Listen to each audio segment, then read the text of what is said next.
Balik sekolah saya bikin sendiri dengan teman-teman, jadi posisi langsung jadi direktur. Karena saya dari direktur, kemampuan saya managing koordinasi, saya akan lebih pengalaman dibandingin misalnya yang direktur udah 5 tahun. Saya turunkan 1 triliun, AUM kita sudah 2 triliunan lah.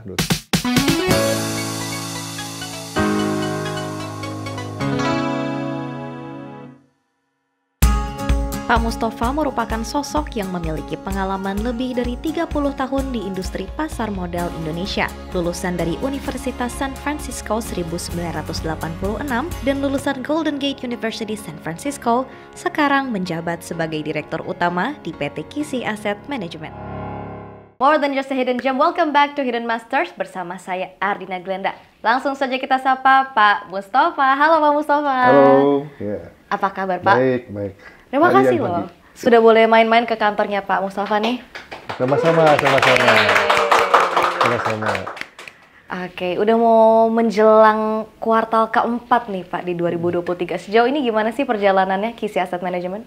Kisi ini memang kan perusahaan baru sebenarnya, baru 3 tahun, 4 tahun, ya lumayan sih. Kalau kita lihat dari relatif terhadap pasar kan kita dari awal kita mendirikan dari apply izin, dari nggak ada PT, dibikin PT, belum ada izin, kita apply izin, dari nol banget deh. Sekarang AUM kita sudah 2 triliunan lah, 2 triliunan. Wow. Dalam jangka waktu berapa lama Pak? 3 tahun. 3 tahun. Oke, Pak Mustafa itu ikut andil dalam pembangunan Kisi dari awal ini? Ya, dari membuat sebuah perusahaan, jadi dari tidak ada PT-nya, bikin PT dulu, PT itu belum ada izin, kita apply izin ke OJK, sampai dikasih izin baru kita, tapi memang shareholder kita kan dari Korea ya, Kisi Group ya, jadi memang mereka cukup komit juga. Jadi waktu kita mulai itu saya udah bilang, saya coba bantu urusin, tapi ya untuk memulai itu kita butuh seed money, dan mereka komit. Banyak kan yang shareholder tidak komit, cuma bicara aja, ini komit, dia turunkan 1 triliun. Nah, jadi sekarang ini kita udah ada 2 triliun ya aset, di mana 1 triliun dari Korea boleh dibilang secara garis besar lah ya. 1 triliun lagi kita dapat dari lokal, dari Indonesia gitu. Baik, nah sebelum di Kisi, Pak Mustafa sudah berkarir di pasar modal sudah berapa lama Pak? Wah udah lama sekali ya. Dari tahun 90-an ya. 90-an. 90-an awal lah ya. Oke. Tapi dulu saya bukan di aset manajemen, saya di securities. Saya lama di securities sebenarnya. Oke, kok pindah haluan Pak akhirnya? Ya, mencoba dong jangan ini, jadi sambil menambah ilmu kan. Mungkin walaupun sama-sama pasar modal, saya rasa ada sedikit perbedaan ya. Di satu sisi kalau broker ini bagaimana sebagai sekuritas ya, dan aset manajemen bagaimana. Walaupun pada dasarnya mirip-mirip sih. Apa sih perbedaan signifikan yang dirasain selama di sekuritas dan di aset manajemen Pak? Ya, contoh simpel kalau sebagai di sekuritas, sebagai broker misalkan, broker itu kan pembuatan keputusannya misalkan sebagai sales ya, kita cuma sebagai broker di mana untuk membuat keputusan investasi, membeli saham itu kan yang memutuskan si investor. Kalau kita nggak, di fund manager itu yang basic ya. Kalau di fund manager itu investor transfer dana ke kami, ya bukan kami ada ke bank kesediaan, tapi kita mengelola. Jadi kita nggak nanya lagi seperti broker, Pak, ini Astra bagus nih Pak, boleh beli. Pak mau beli nggak? Keputusan itu kan di investor kalau di sekuritas ya. Kalau di kita nggak, dia cuma transfer dana, dibeliin apa terserah fund manager. Nah itu basic differences ya. Oke, jadi sebenarnya resiko bebannya tuh lebih gede di aset manajemen ya Pak? Ya, lebih baik karena kan nanti dilihatnya dari performance ya. Kalau di broker itu sebagai seorang sales, cuman menyarankan keputusan membeli, jadi beli, mau beli berapa banyak, di harga berapa kan keputusan itu dibalikin ke investor ya. Jadi memang bebannya lebih besar sih sebenarnya. Oke, di sekuritas tuh berawal dari posisi apa sih Pak Mustafa? Saya dulu zaman balik sekolah saya bikin sendiri dengan teman-teman, jadi posisi langsung jadi direktur. Jadi dari awal karir direktur Pak? Iya. Oh wow, luar biasa ya. Iya, saya bikin sendiri sama teman-teman, iya dulu, Dana Sakti Sekuritas dulu ya. Saya rasa nggak tahu ya, kalau kamu cek semua direktur yang ada sekarang di aset manajemen kita, yang paling lama menjadi direktur dan direktur utama gitu ya, saya rasa saya tuh. Wow. Udah 30 tahun. Artinya, bukan gitu ya, artinya kan kalau orang biasa kan dari bawah naik jadi direktur, dia butuh waktu 10 tahun, 5 tahun baru jadi direktur kan, atau jadi dirut gitu kan. Kalau saya dari awal jadi direktur. Dari awal udah di atas ya Pak? Yeah. Oke, jadi nggak ada ATH, emang udah all time high terus gitu ya Pak ya? Ya ada plus ada minus, misalkan saya merasakan sekali, karena saya dari direktur, kemampuan saya managing koordinasi, saya akan lebih pengalaman dibandingin misalnya yang direktur udah 5 tahun. Saya udah 30 tahunan lebih. Karena memang kerjaan direktur itu kan, direktur atau dirut ya, kan koordinasi. Kemudian melihat sesuatu lebih besar, dari sisi gambaran besar sebagai direktur ya, sebagai pengendara kan, jadi driver. Nah, kalau yang dari bawah, tapi saya kehilangan momentum pengalaman yang middle dari bawah tuh ngerjain apa tuh saya hilang. Saya nggak pernah, saya tinggal oke, kita atur, kamu bikin ini, tapi memproses membuat laporan dan lain-lain, saya miss tuh, karena saya nggak pernah ngelewatin itu. Jadi ada plus minus, gitu. Tapi kalau kemampuan koordinasi, karena saya udah biasa, koordinasi antar departemen, saya biasa walaupun dengan skup yang masih kecil dulu, saya biasa merencanakan apa yang harus kita lakukan ke depan dalam hal bersaing, gimana mencari profit, membuat perusahaan profitability. Dari awal saya dipaksa berpikir seperti itu. Kalau yang lain kan mungkin step by step, oke jadi sales gimana? Jadi sales dulu gitu kan. Kalau sales tuh gimana? Ya, baru bertahap, baru tahu kiri kanan. Dan saya mungkin karena dari awal saya jadi biasa untuk mengetahui lah, setiap departemen itu tahu. Karena sebagai direktur kan harus tahu. Dari awal, kalau yang dari bawah kan biasanya tahu misalnya jadi analis. Saya tahu jadi analis, saya pengalaman membuat report analis, saya pengalaman berpikir bagaimana menganalisa pasar, membuat valuasi terhadap apa, saham apa yang baik. Tapi itu dia mungkin 10-15 tahun. Nah, saya kurang itunya, karena saya dari awal lebih ke koordinasi. Oke. Tantangannya apa sih Pak? Kalau tadi Bapak sudah membicarakan gitu ya selama jadi Presiden Director, kalau di KISI Asset Management, selama Bapak menjabat, itu tantangannya apa aja? Kalau tantangan sih ada terus, karena ya, sebuah perusahaan di dalam sebuah industri kan selalu tantangan terbesar adalah bagaimana kita compete menjadi yang terbaik dari sisi misalkan AUM, misalkan kalau aset management kan dilihatnya dari AUM, dari sisi pertumbuhannya, dari sisi profitability-nya gitu. Jadi memang nggak gampang karena waktu kita buka 2-3 tahun yang lalu kan sudah banyak aset-aset manajemen yang sudah berdiri mungkin 15 tahun, 20 tahun di mana nama mereka sudah dikenal, mereka punya pengalaman lebih lama dari kita, dari sisi positif maupun negatif, termasuk misalkan mereka mengalami juga goncangan, tapi itu kan semua menjadi satu apa ya, knowledge dan pengetahuan buat mereka. Nah, kita masih belajar.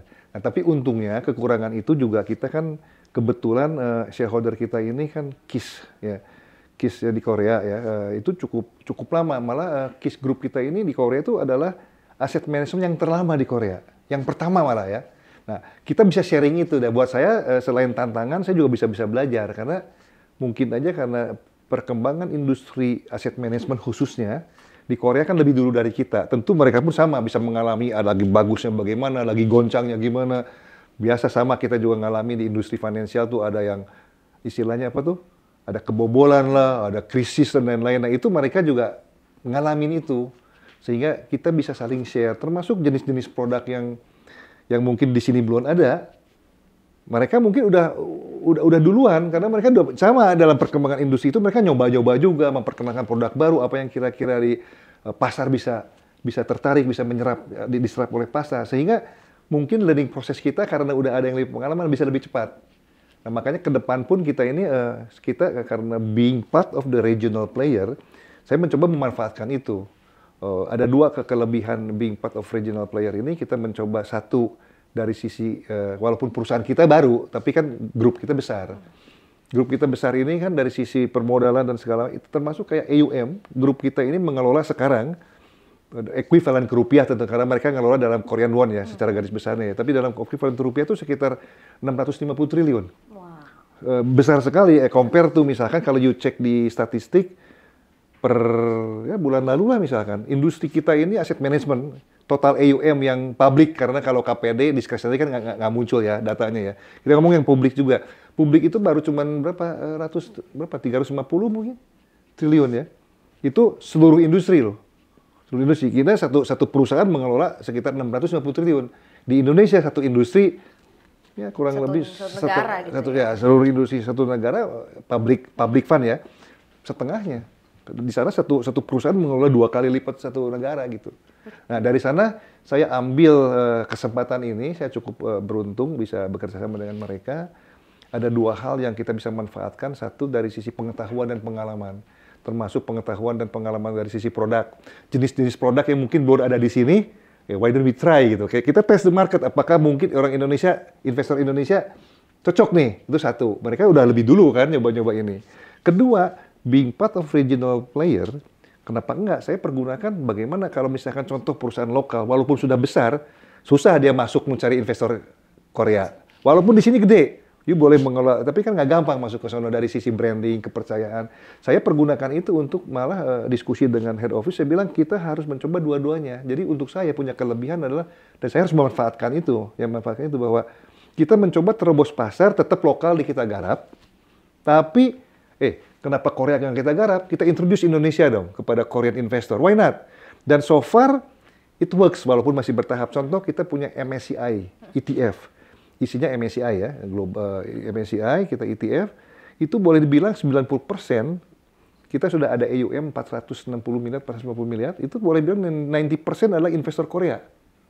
Malah ETF itu di Indonesia belum begitu, Betul, belum begitu booming gitu ya. Belum begitu diterima oleh masyarakat investor Indonesia. Nah, makanya saya coba ini, saya tembak ke Korea dan it works. Kita sekarang udah punya 450 miliar, boleh bilang 90% dari AUM itu adalah dari Korean investor. Nah, oleh itu sukses satu kali, saya coba lagi nih, saya mau launching ETF 30 sebagai lambang IDX 30 kan sebagai istilahnya indeks yang utamanya di bursa lah ya, yang buat kan bursa IDX ya. Saya coba lagi nih, mudah-mudahan berhasil. Kita lagi proses, kita launching, tetap kita mencoba menjual dari dua market ya. Tetap jual di Indonesia, tapi kita ada kelebihan, kita coba tembak lagi ke Korea. Siapa tahu berhasil lagi nih. MSCI berhasil lumayan lah ya. Sama beberapa banyak kegiatan yang saya manfaatkan itulah sebagai I take that as leverage ya. Ini kita juga lagi coba mendapatkan dana RDPT yang ini size-nya gede, ngebangun satu infrastruktur sekitar 300 juta US. Kita mencoba masukin ke RDPT, itu ngebangun dari, kalau RDPT itu kan yang private sector ya, jadi yang belum go public, tapi equity gitu. Kita lagi coba masukin sana, mudah-mudahan berhasil untuk tahun depan. Oke, jadi tahun depan dana kelolaannya bisa naik lagi nih, Pak? Mudah-mudahan, doain aja. Oke, amin ya. Oke, boleh tahu nggak nih Pak, kan mengelola dana dari Indo, dari Korea juga, ada nggak sih perbedaan tipe investing nih dari Korea dan Indonesia gitu? Nggak sama, karena memang nature-nya, menurut saya nggak begitu banyak perbedaan ya. Untuk pada dasarnya kalau yang namanya investor kan pengen lihat performance ujung-ujungnya. Dan kebetulan kan kalau yang namanya nature-nya fund manager seperti saya tadi sampaikan, bahwa fund manager itu ya investor menyerahkan dana, nih udah nggak banyak nanya, ya kan? Jadi sama-sama aja dia cuma transfer ya, tinggal kita lihat setahun kemudian, 6 bulan kemudian, 2 tahun kemudian hasilnya bagaimana. Kalau bagus dia bisa nambah lagi, kalau kurang bagus mungkin dia kurangin gitu kan. Jadi tidak banyak sih perbedaannya menurut saya sih. Oke, tapi untuk pasar modalnya sendiri Pak, di Korea dan Indonesia masih ada perbedaan yang Pak Mustafa lihat? Oh, yang pasti satu, size-nya kan gede sana. Ya, saya nggak tahu persis ya berapa turnover bursa kita kan, paling sehari kan sekarang 10 triliun. Saya rasa di sana itu udah gede banget, ngelipet-lipet ya. Saya nggak tahu angkanya sih. Tapi saya yakin itu besar banget, termasuk market cap-nya juga besar. Oke, dan dengan dana kelolaan yang tadi Pak Mustafa bilang tuh jauh banget, berarti Indonesia tuh sebenarnya masih potensial banget ya Pak untuk narik investor lagi? Yes, saya pikir begitu. Indonesia sendiri saya lihat memang saya menyaksikan sendiri di industri ini ya. Saya sudah 30 tahun lebih di pasar modal Indonesia. Memang Indonesia somehow, saya memperhatikan tuh somehow agak susah. Kenapa ya? Yang punya uang di Indonesia banyak. Yang punya uang di Indonesia tuh banyak. Tetapi kenapa ya conversion dari orang yang punya uang biasa kan orang-orang yang kalau kita bicara 20 tahun yang lalu ya. Mereka tuh punya uang biasa menjadi entrepreneur, dia dagang sendiri, buka restoran, buka pabrik, walaupun kecil-kecil. Nah, conversion dari orang-orang seperti ini untuk invest di produk-produk pasar modal itu sangat lambat. Melihat dari apa yang punya kita potensi ya. Kita ini kan sekarang aja 260 juta penduduk. To be fair, tidak semua orang mungkin punya kemampuan invest di pasar modal. Let's say 50%-nya lah atau 30% itu kan masih. Kalau 260 kita anggaplah 30% deh yang punya uang lebih untuk bisa invest, berapa tuh? 260 kali 3 itu kan sekitar 78 juta ya. Kita cuma yang buka SID kita baru 10 juta. Itu pun saya dengar dari kawan-kawan kita di bursa yang aktif itu baru cuma 500.000 dari 500.000 mungkin 1 juta ya dari ada SID yang 10 juta. Oke, 5% bahkan ya, dari total masih relatif kecil dan Apalagi kalau kita kalau you nyaksiin nih, saya kan udah lama 33 dari tahun 90 ya. Dari tahun 30, dari tahun 90 saya berkarir di pasar modal sampai 2017. Berapa tahun tuh? 90 itu 27 tahun. Saya bukan baca dari koran, saya menyaksikan sendiri. Saya di dalam industri ini selama 27 tahun, dari tahun 1990 sampai 2017, 27 tahun ya, itu SID baru 500 ribuan.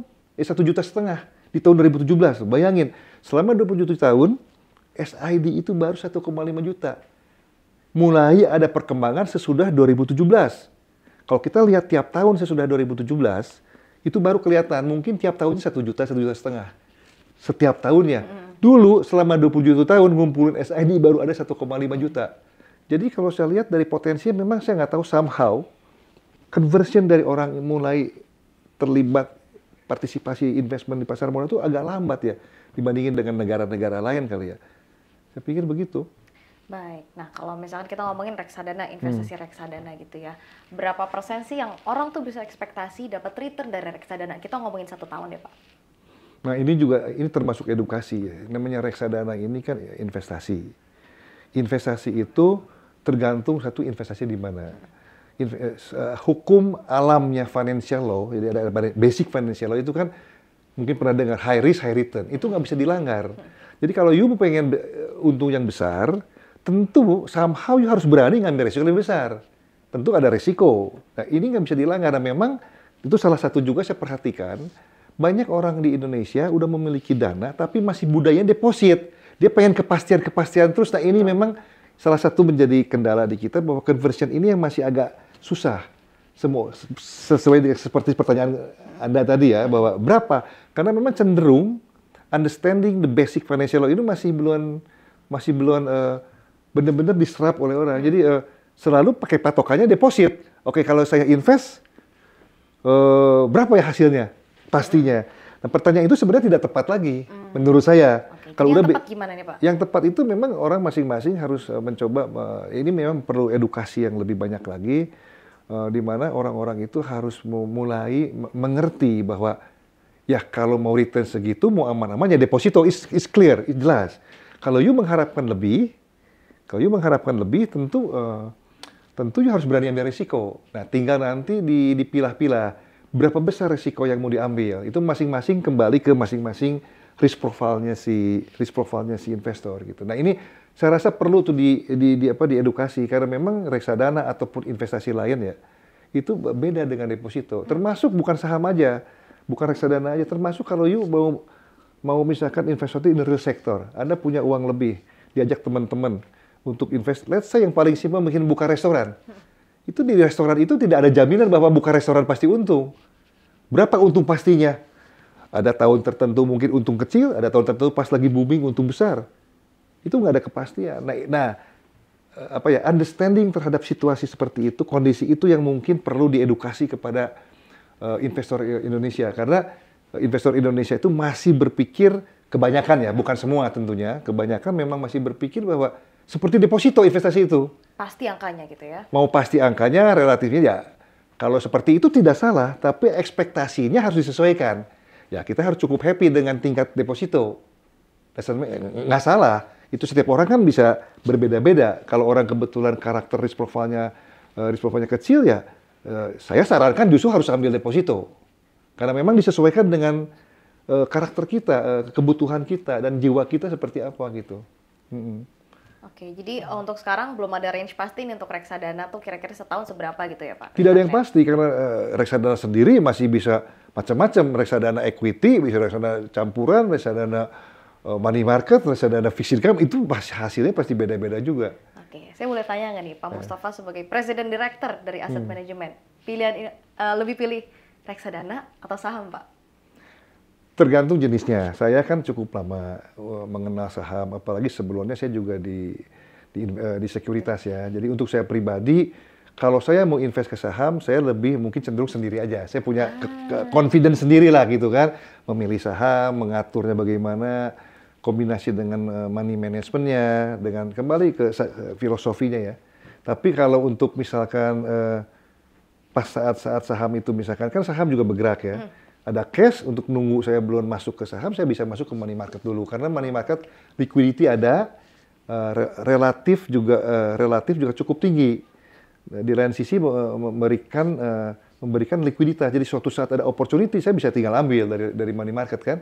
Nah, gitu. Saya tradingnya bukan trading kayak aktif trader, tapi saya biasanya menggunakan tetap fundamental. Saya lebih ke fundamental, saya kombinasikan dengan technical lah biasanya. Jadi time horizonnya agak lebih panjang. Agak lebih panjang. Ya. Nah, kalau lagi market-market yang lagi galau kayak gini, tetap buy on dip atau gimana, Pak? Saya buy on dip, tapi juga mempertimbangkan kayak kondisi sekarang kan kalau saya lihat ya banyak sekali permasalahan ya. Suku bunga tinggi, ya yang basic-basic aja ya, karena saya bukan analis, suku bunga tinggi, inflasi tinggi, geopolitical juga sekarang lagi tinggi ya, lagi ada masalah geopolitical, ada perang yang mempengaruhi harga-harga komoditas, yang kemudian itu juga mempengaruhi kepada biaya produksi, biaya transportasi, di mana dari pabrik diantar ke distributor channel distributor itu jadi mahal semua, belum lagi biaya funding ya, financial cost itu kan juga jadi tinggi. Nah itu sangat simpel aja logikanya secara umum ya tentu harus spesifik kalau menganalisis, tapi secara umum dengan kondisi faktor-faktor tadi itu cukup tinggi, mestinya ya kita harus agak konservatif dalam keadaan sekarang, menurut saya, based on fundamental tadi gitu, mesti agak konservatif, harus lebih teliti. Ya karena kondisinya lagi tidak baik menurut saya dari sisi, dan kan kita tahu teorinya ya, contoh kalau di saham itu kan perusahaan itu bisa naik harganya ataupun punya kemampuan harga sahamnya, maksud saya bisa naik harga sahamnya maupun kemampuan dia memberikan dividen yang bisa dinikmatin investor itu kan pada saat kondisi di mana perusahaan itu lagi untung. Dan earnings itu kan mempengaruhi pertumbuhan, earning dan beserta pertumbuhannya mempengaruhi bagaimana secara teoritis bagaimana harga saham itu bergerak. Kalau potensial ke depan harga earningsnya itu atau proyeksi earningnya pertumbuhannya baik, secara teoritis kan itu harga-harga saham tersebut akan naik. Ya, nah dalam kondisi sini saya pikir ya saya nggak tahu nih di tahun depan apakah earnings ini bisa tumbuh atau malah turun. Bukan berarti rugi ya, tapi lebih kecil dibandingkan tahun sebelumnya gitu. Nah itu yang harus dipertimbangkan. Jadi Pak Mustafa sekarang prefer stay cash aja? Ya saya mengurangi posisi saya pastinya. Ada kesempatan yang bisa dijual dulu gitu kan. Ya saya sekarang udah posisi more than 50% udah balik ke cash. Ya, nunggu aja dah. Nanti nunggu kalau ada dip, kemudian melihat ke depan agak perbaikan, misalkan inflasi sudah mulai membaik, suku bunga kelihatan udah nggak naik lagi, misalkan kayaknya udah tinggi nih. Nah itu mungkin udah kebetulan ada saham tertentu yang saya suka secara fundamental, lagi dip, nah itu boleh nyicil beli. Mungkin Pak Mustafa bisa kasih tips nih buat teman-teman, terutama yang mungkin baru mau mulai investasi, tapi kan kita tahu sekarang keadaannya lagi kurang kondusif gitu. Boleh bagi Pak tipsnya? Begini ya, buat yang baru mulai itu, jadi investasi itu kalau menurut saya ya, tidak hanya sekedar bisa menganalisa, lebih jauh dari hanya sekedar bisa mampu menganalisa. Jadi untuk menurut saya, relatif tergantung beda-beda orang mungkin punya pandangan yang berbeda ya. Lebih dari cara menganalisa, tapi juga kita harus tahu diri sendiri kita. Karena karakter itu, ada Warren Buffett misalkan, dia jelas kok Warren Buffett selama 70 tahun itu berhasil, contohnya dengan caranya dia berinvestasi ya. Tapi kan tidak semua orang punya karakter seperti itu. Misalkan Warren Buffett kan long term, bisa ada 20 tahun. Orang tertentu ngikutin dia bisa di tengah-tengah goyang. Karena karakternya berbeda. Dia sabar, ya kan ada orang yang nggak sabar. Nah jadi pertama tentu we have to understand our own character. Disesuaikan dengan formula apa yang kita strategi untuk investasi saham. Nah, jadi tentu harus tahu menganalisa ya dari fundamental dari mana itu bisa bertanya bisa belajar. Tapi di luar itu kita harus tahu diri sendiri. Sama yang penting tuh money management. Karena apapun analisanya kan bisa salah.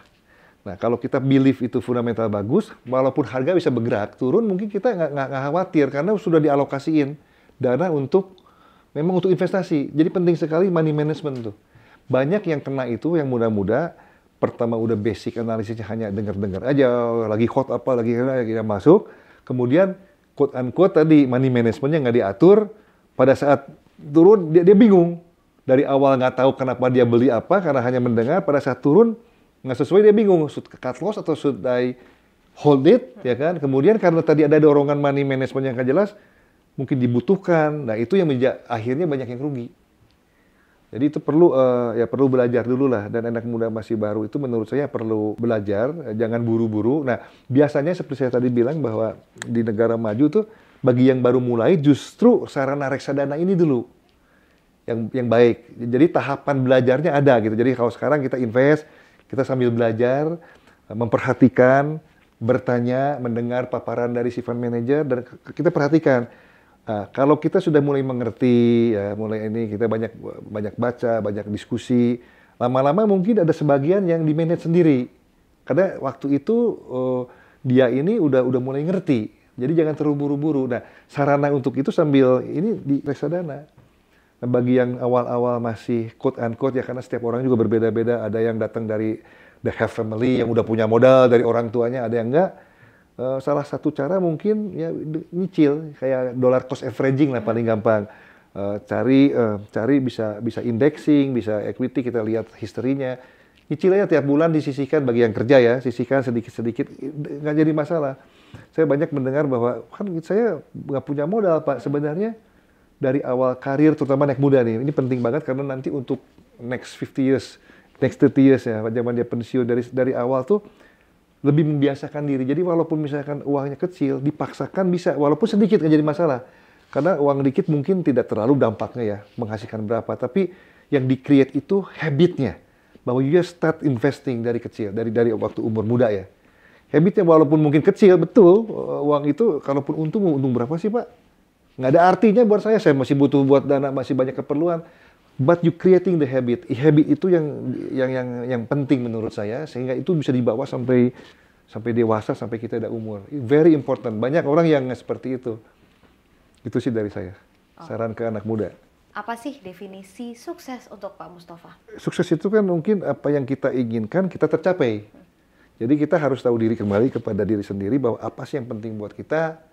Kemudian apakah itu tercapai atau tidak. Kalau itu tercapai ya kita sukses. Walaupun bentuknya bisa beda-beda. Karena itu kan normative question, suksesnya sangat macam-macam. Sukses di karir, sukses di keluarga, sukses di ambisi pribadi tentang olahraga. Ada orang yang senang olahraga, dia mungkin mencapai, ya kan, jadi beda-beda lah gitu. Nah, jadi tapi intinya sih mungkin ya kalau sukses buat saya ya apapun itu ya pencapaian dari apa yang kita harapkan dan inginkan.